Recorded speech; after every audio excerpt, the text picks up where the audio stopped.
the last game of the season, bittersweet ending for Xavi Hernandez, for Football Club Barcelona, and for all the culés around the world, guys. Today was the last game of Xavi Hernandez as the first team coach after a quite crazy couple months, and certainly a season that leaves us more sorrows than happiness, and certainly a season to forget.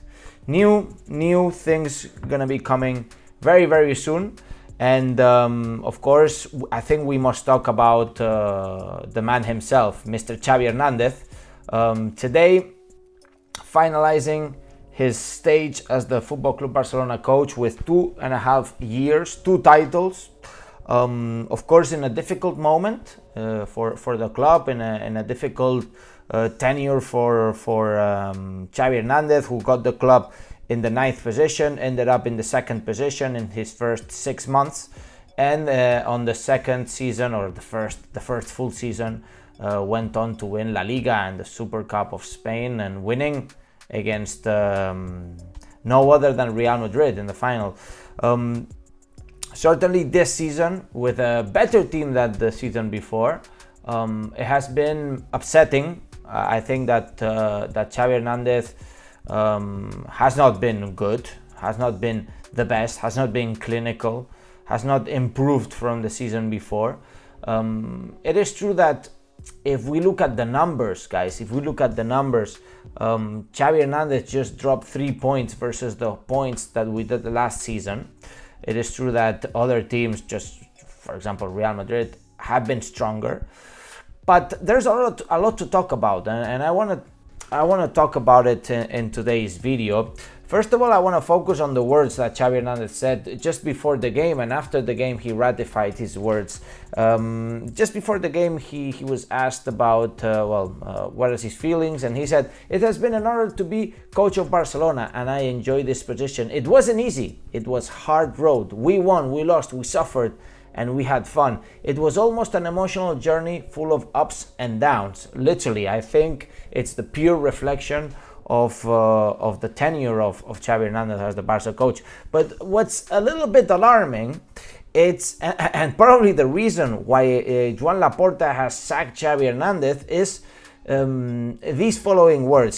He went on to say again, "I repeat, the club situation is very difficult. We do not have the ideal situation to compete in the best conditions. I repeat, this is the club situation at the moment, and fans must understand that. From here we adapted to everything. We were flexible in everything that the sporting directors, the president told us. We understood the situation at every moment." Guys, if you are the coach of Football Club Barcelona, you cannot say this. You just simply cannot say this, because I understand that it's the reality, and probably all of you are going to say, "Oh, he's talking facts, and he's talking, he's just saying the truth." Of course, we all know the situation of this club. Everybody knows the situation of this club. But how are you motivating anybody with this speech? You are the coach, Xavi Hernandez. You are the coach saying this, and you have to understand, and a few former presidents of Barcelona are saying the same that I'm saying. You cannot say this. You just simply cannot say this. It's the same mistake Koeman made. The same mistake. He was saying, "Oh, this is what it is, we're not in the best condition to compete." Like, what are you saying? We must go all in. What is the confidence you're transmitting to the players? This is exactly the reason why Joan Laporta sacked Xavi Hernandez, and you know what? He was fucking right. He was right sacking Xavi for this, because he has the loser's mentality, and I'm sorry to say it, but a Barca coach cannot say this. And to me, it's a little frustrating. It's frustrating that now, this guy, he's leaving, tomorrow he's not going to be the coach anymore, and then he says this again. You said it once already. It hurts. It hurts, Xavi Hernandez. And I was just watching another interview they made to him right after the end of the game, and he literally said, he was asked about what would you tell the new coach of Football Club Barcelona if you had the chance to talk to him. Of course, they didn't say the name of Hansi Flick, but everybody knows it's going to be Hansi Flick. You know what Xavi said? He's like, oh, that he has to understand that it's not the best moment of the club, that it's very difficult to compete, that the financial situation is what it is. What are you saying? What are you talking about? What are you talking about? You're literally destroying the faith, the hopes of a fan base of 400 million fans that this club has. Xavi Hernandez, what are you doing? What are you doing? I'm so not happy with this. So not happy with this. And certainly if I was Laporta, I would sack the guy as well. Because honestly, losers mentality. Completely losers mentality. He doesn't believe in his team. He just doesn't. And if you don't believe in your team, then you don't deserve to be the coach. As simple as that. Thank you very much, Xavi. Goodbye. So the season, guys, ended in the second position, 85 points. Real Madrid with 95. They ended up drawing a couple games there with 10 points difference. Of course, it's not a good season. I look at the goal difference, guys. 79 goals in favor, 44 conceded, guys. 44 goals conceded. If I look at Real Madrid, only 26 goals conceded. This is why they win La Liga. This is exactly why they win La Liga. Not that they scored that many goals than us, you know. They don't score that many goals. They did score more goals, but certainly they concede pretty much half of the goals.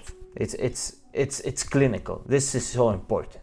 And this is the reason why we won La Liga last year, because we weren't fucking conceding. It's easy like this. But there's also of course the fact that VAR and all this sociological Madridismo, because if you look at the news, guys, and this is in Spanish, but I'll translate it to you. According to Archivo VAR, Archive VAR is a website, and it's a group of people that analyze the decisions of the VAR after they have been taken. According to the Archivo VAR, they say that Barça would have won La Liga if the mistakes of the VAR wouldn't have happened. You know, it's not only that we were conceding a ton of goals, it's also that you're fighting against everybody and everything in the sociological Madridismo, okay? This is the truth. But you know what? I'll just ignore it by now, because it's always like this. Top scorer of the season, Lewandowski, in all competitions, 26 goals. 9 goals less than last season. It's certainly concerning. You're paying this guy, I don't know, like 20 million euro, and he's going down the hill, you know, he's going downhill. When I was just checking the stat, I looked at the Leo Messi top scorer of the season, and it was incredible, guys. Look at how many seasons this guy was the top scorer, and just look at the numbers, you know, 45, 54, 59 goals, 58. It's just incredible. It's out of this world, you know. 73 goals here in 2011, 2012 is insane. If we look at the Pichichi, Robert Lewandowski in La Liga, only 18 goals. Of course, shy from the top. Of course, yeah, not difficult to not compete with Dobbik, Sorloth, who have been clinical and are pure fire right now. So at the end of the day, guys, it's we need to focus a little bit on Xavi, and I look at the farewell of the players here. This was right at the end of the game. All the players decided to go say bye to Xavi, or just, you know, in some way just give their farewell to Xavi Hernandez, because it was the last game, and probably tomorrow will be packing his bags and leaving. Guys, it was just too early for Xavi Hernandez. I must say it was just too early, you know, and now we must look in the future. What's the future? Well, Hansi Flick, already packed his bags apparently, and he's taking the train, you know, the car, whatever you want. Hansi Flick, come to Barcelona. I think that it's the right decision at the end of the day. Understanding and realizing that Xavi has this mentality that doesn't believe in his team. You guys know I have been a little bit skeptical with Hansi Flick, but understanding that Xavi doesn't believe in Barcelona, he doesn't believe in the squad, I just see him giving 100 excuses next season again. Then this is the best choice that we have. Hansi Flick. I look at the future. I look at the squad, guys. I don't know if the Joaos will stay. I think that Hansi Flick has a lot of job to do, a lot of work to do.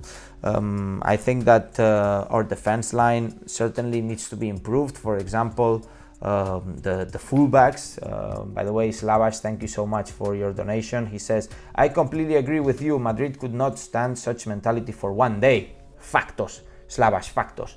As a matter of fact, do you remember how they treated Bernd Schuster?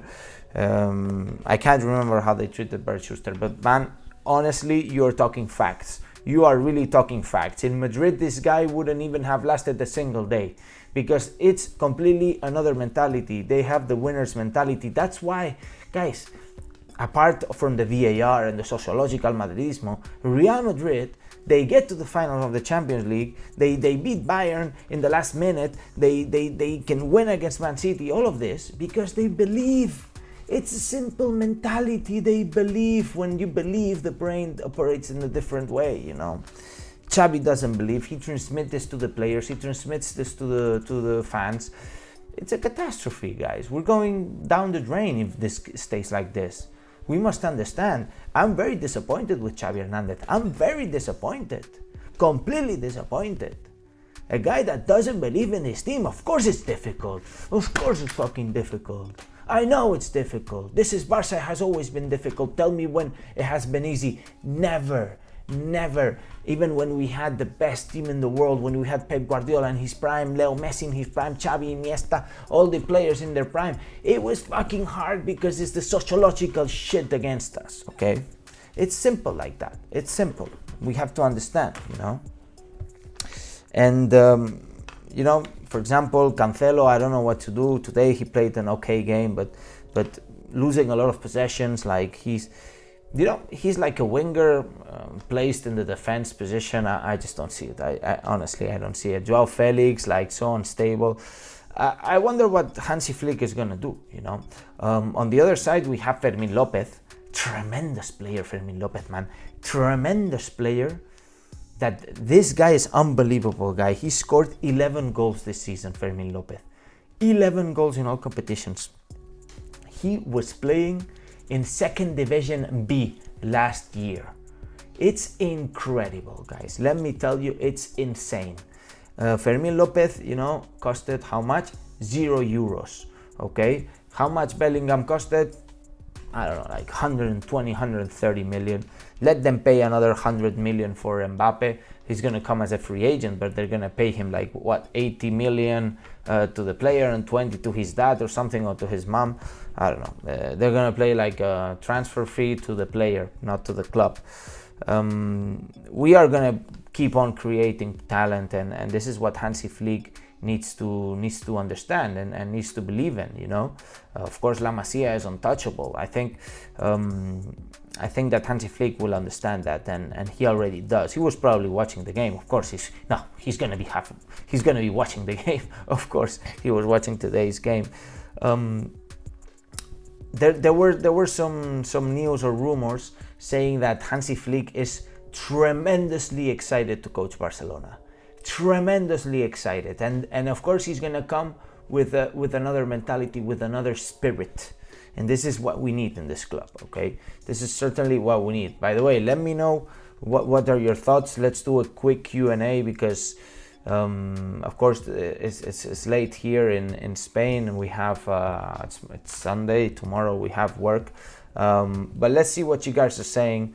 I'll put the other vision, actually. I'll put this one, and let me put some pictures of the game because I didn't play them, but this was the lineup. You know, we had Vitor Roque playing some minutes as well. I see Kiko Boy saying Flick is the right man to do it, I hope. Carlos says adios Xavi. Javid says this team needs to get fit. The slow play is going to work. It's not going to work in the big games. I understand, and I really hope that Hansi Flick boosts the hell out of the physical of the team. Ausam says he is the third German coach to manage Barça. The other two failed. I mean, it's true, he's the third German coach, and the other two failed. But let me tell you, the other two marked a little bit Johan Cruyff. They marked also Maradona. There were other times, certainly other times in another era. I see Carlos De B, I see Chadur, I see Ponfa, I see Seydou, I see Javier. Javier says, I hope Hansi Flick at least wins La Liga. Moisés says, saludos desde El Salvador. Un saludo, hermano. Seydou says, who will be sold? That's a big question, right? There were some rumors about Araujo possibly being sold. There were some rumors about Rafinha possibly being sold for 90 million euros. Barça is asking for that amount. If we do get that amount, then Nico Williams is targeted for 30 million euro. By the way, apparently, according to some rumors, if we sell Rafinha for 90 million euro, we will be back to the 1-to-1 ratio, and that certainly will give us some room to make some other signings. Marik says Lewa plus Flick equals trophies. Jerónimo says Flick is going to bring Barça down. He's going to play Lewandowski shit and garbage Gundo every game. Even when they can't perform, he'll keep protecting his favorite players. Jerónimo, I know you don't like Gundogan. We will see what's gonna happen. Carlos says perfect DM this season. I don't know. I really hope that they sign a proper DM. I would sign Kimmich. Certainly Kimmich. Now he's played in Bayern Munich. He's playing in the German team. He knows Hansi Flick. Hansi Flick knows Kimmich. I would go for Kimmich. If we do have the money, then I would go for Kimmich. He has 1 year contract only remaining with Bayern Munich, and the price tag will be around 40 million euros. Walid says, Alex, do you know when Gavi will come back? They're talking about November. Exactly when Barcelona is supposed to return to the Camp Nou. Maybe it's a signal. We'll return to the Camp Nou and Gavi will be back. T Junior says, sell Ferran shithead. Yeah, it's not that easy, you know. It's not that you put him in the market and somebody just buys the player just like that for 50 million euro. You need to get your money back. We made an investment and he's not playing that much. Actually, he's the second top scorer of the team, but he's a sub. KK Lam says, Kimmich is lower than Romeo, damn it. I don't know if he's lower or not. I don't know the player that much, to be honest. I know I've seen a couple highlights. I've seen some German national team play. I think Kimmich has a lot of passing ability, but of course, if you have Frenkie de Jong, what's the big difference? You know, what's the big difference? I don't see that many differences. Gaston says we will come stronger next year. Kiko Boy says we just need a decent and world-class defensive midfielder like Zubimendi and a left wing like Nico with pace. If we buy these two, we're gonna be so dangerous and strong next season. Well, if you wanna buy these two, you need at least 120 million euro in the pocket, okay? Because they're asking 60 million for each. Hyder says if we get back to 1-to-1, should we go for Kvaratskhelia or Nico Williams? I would certainly go for Nico Williams, no doubt. He's so dangerous. And you have Lamine Yamal on one side, Nico Williams on the other, and then Vitor Roque in the middle if Lewandowski fails. And you know, I hope that I really hope that Hansi Flick can get something out of Vitor Roque, you know. Seydou says, what about Nike issue? We don't know, we don't have information so far. Carlos says, Kimmich is better ball pressure than De Jong, that's for sure. Exactly, because Kimmich is a natural defensive midfielder. Frenkie de Jong is not a defensive midfielder. He has never been. He was more of an offensive midfielder, always. You know, you're converting Frenkie de Jong as a pivot, but he's not really a pivot. Apo Malak says, we don't need Zubimendi. We need Kimmich. Factors, bro, factors. But anyways, guys, I think we're gonna shut it. Thank you so much for tuning in. Let me know what you guys are tuning in from. It's also interesting to know. And make sure to smash the likes. So we almost reached 200 people watching today and only 42 likes. Come on, smash the likes. I know it's tough. I know we're in the bad momentum, but new airs are coming in, guys. New airs are coming in, and I put all the eggs on the basket of Mr. Hansi. Mr. Hansi, come on, you can do it. I believe in you now. I'm going all in with Hansi Flick. I'm going all in. By the way, I see a lot of people saying, oh, kick Laporta, kick Laporta. You know what? Laporta has not done great. I must admit it. And I think that maybe it will be time for another president to come in next season. Not next season, next tenure, next president tenure, sorry. But until then, I'm going all in with this club. I'm going all in with Laporta, with Hansi Flick, with whoever is on the stands and whoever is in the bench. I'm going at 1,000,000% with this club, and you should do too. So guys, make sure to smash the likes, subscribe to the channel if you haven't done so already. You can hit the bell notification so you get notified and we can interact live. Make sure you do that. I'm always here normally after every game and possibly around 6, 7, 8 p.m. Every 2-3 days. So make sure you do that. And now, and as I always say, Visca el Barça, Visca Catalunya. Trust me guys, next season will be better, and see you in the next video.